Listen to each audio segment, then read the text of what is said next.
우리나라에서는 대체로 젊을 때에는 아파트에 살다가 은퇴하면 시골의 전원주택에 사는 경우가 많은 것 같습니다.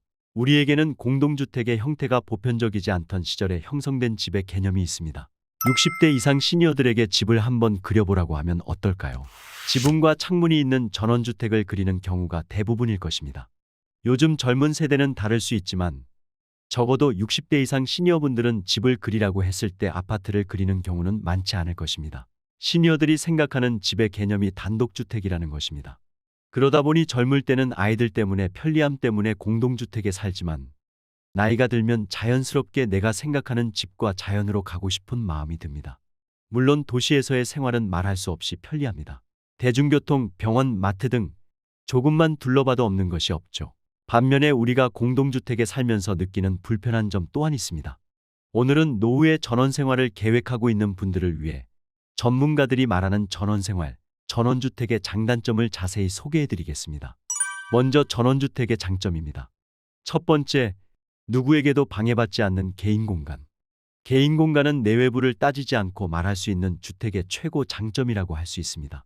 인구 밀도가 높지 않고 도심지에 비해 조용하다 보니 개인 생활에도 용이합니다.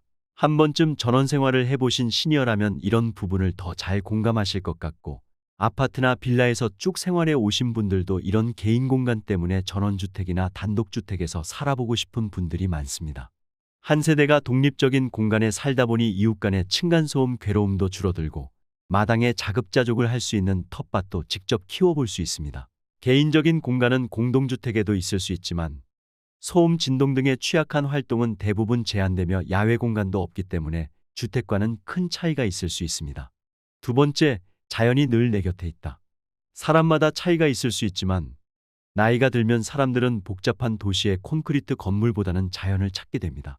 젊을 때 도시에 살면서 다양한 사건, 사고를 겪으며 어지러워진 눈과 마음을 정직하고 생기 있는 식물들과 푸르른 풍경들을 보며 늙어가고 싶은 마음인 것이죠. 아마도 이런 부분 때문에 나이가 들면 한적한 시골에서 살고 싶어하는 분들이 많을 것이라 생각됩니다. 맑은 공기는 건강에도 좋으며 산, 바다, 논 등 자연을 선택하는 것도 폭넓게 할 수 있습니다.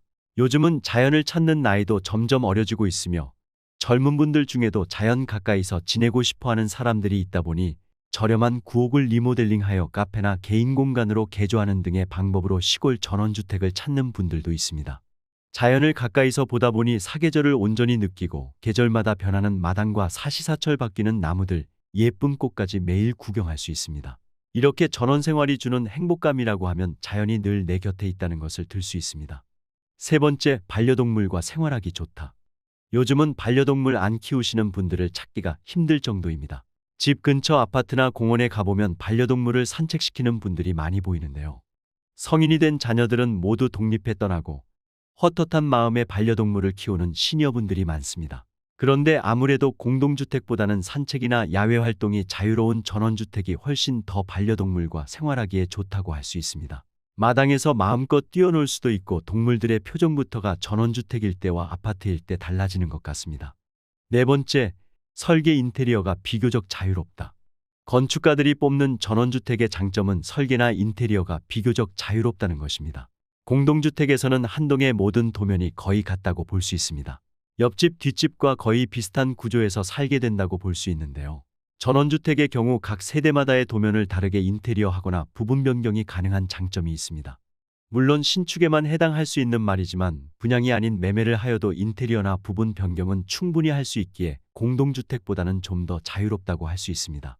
그리고 신축일 경우 인테리어 부분에서도 자신의 의견을 최대한 반영하여 다양한 자재를 사용할 수 있다는 부분도 전원주택의 장점입니다.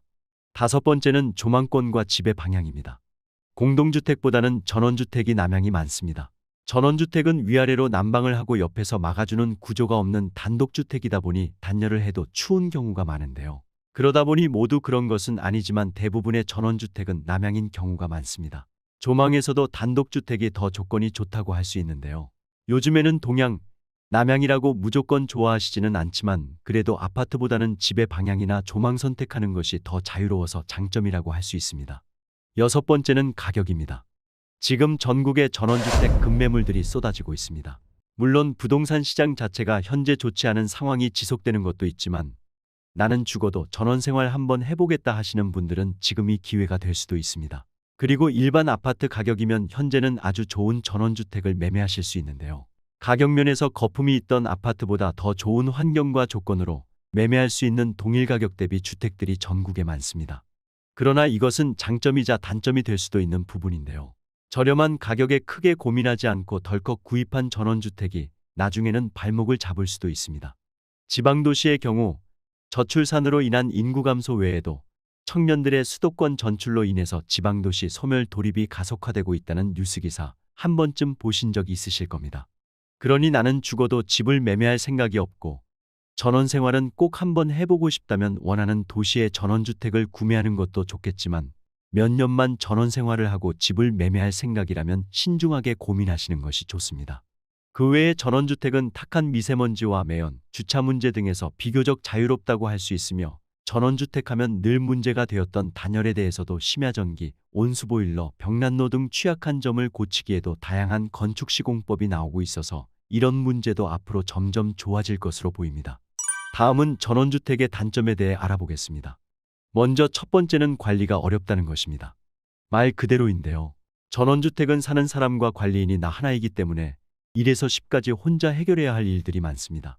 내부의 집안일은 공동주택과 같다고 하여도 외부는 차원이 다릅니다.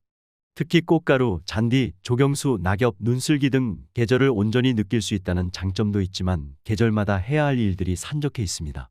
전원주택에서 10년 이상 거주한 전문가의 말에 따르면 잔디가 여름 장마만 일주일 지나가면 무릎까지 자라 있다고 합니다. 계절의 변화가 보여서 낭만이 있고 자연을 그대로 느낄 수 있지만 그대로 느낄 수 있는 것이 단점이 되는 순간입니다. 두 번째는 단열입니다. 전원생활을 생각하면 제일 걱정되는 부분이 바로 이 단열입니다. 전문가들의 말에 의하면 사실 전원주택의 단열은 과학적으로나 시공적으로나 어쩔 수가 없는 부분이라고 하는데요. 공동주택의 경우 벌집처럼 상하좌우가 모두 집으로 되어 있고 그 집들이 모두 난방을 하는데 어떻게 단열재가 그것을 이길 수 있을까요? 공동주택에 비해 단열이 안 좋은 것은 사실이며 이런 이유 때문에 전원주택에서 창문을 더 신경 쓰는 것입니다. 그러다 보니 기본적인 열의 흐름을 이해하는 분들이라면 전원주택과 공동주택의 단열을 비교하는 것 자체가 어렵다는 것을 잘 아실 것 같은데요. 집을 지을 때 겨울을 생각하여 단열재의 배치를 무엇보다 중요하게 생각하지만 그럼에도 불구하고 주택은 우풍이 셀 수 있습니다. 결로가 생기지 않도록 최소한 하루에 한 번 정도는 환기를 하는 것을 추천하고 지하주차장이나 지하공간 그리고 바람길이 막혀있는 곳일수록 환기를 생활화해야 합니다. 세 번째는 벌레나 야생동물이 나올 수 있습니다.